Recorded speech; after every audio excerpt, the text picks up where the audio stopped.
Family emergency. I didn't push. I found another contractor, a woman named Sarah, who could start the following Monday.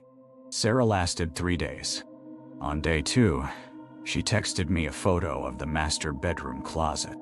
The back wall was exposed now, and there was this pattern in the wood framing, notches and marks, that she said looked deliberate. She asked if the house had been modified. I said not that I knew of. She responded with a thumbs down emoji and didn't show up the next day. I went to the house myself to see what she meant. The closet was small, narrow, with just the back wall exposed. The wood was old, discolored, definitely older than the 1970s exterior. The marks she'd photographed were regular, maybe 2 inches apart, running vertically. They looked almost like markings. Measurements, maybe. But I didn't want to think about what for. I found a third contractor. His name was James, and he didn't ask questions. He just worked. By the end of the first week, though, I noticed something odd. The kitchen had a thermometer on the windowsill. I'd left it there by accident before the work started. The temperature it showed was 64 degrees. James had the heat on. I knew the thermostat was set to 68. I didn't mention it. But the next day, I came by at noon, and the temperature was 58. The thermostat was still at 68. James said he hadn't touched it, that it must be broken. He seemed uncomfortable. That night, I drove past the house around 10 p.m. Just a quick check. All the windows were dark. James wasn't there, which was right.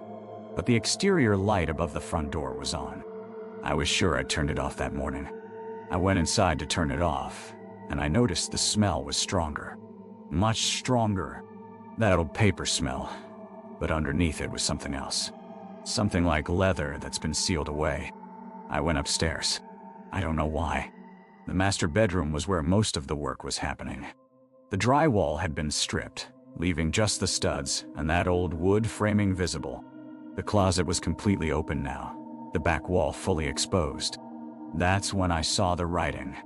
It was on the inside of the closet, on the wood underneath where the drywall had been. Just initials and numbers. Dozens of them. Different handwriting, different sizes. Some were carved deep into the wood. Others were written in something dark, charcoal maybe, or something else. I took a photo with my phone, but I didn't look at it until I got home. When I did, I sat in my car in my driveway for 40 minutes. The initials went back, based on the dates next to them, to 1926.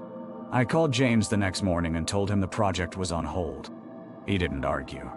He picked up his tools and didn't ask when I'd need him again. I've thought about what to do with the house for 6 months now. I haven't been back since that night. A real estate attorney told me I could sell it as is, but I'd have to disclose the findings. He used the word archaeological, which seemed wrong. Last week, Patricia, the original realtor, reached out.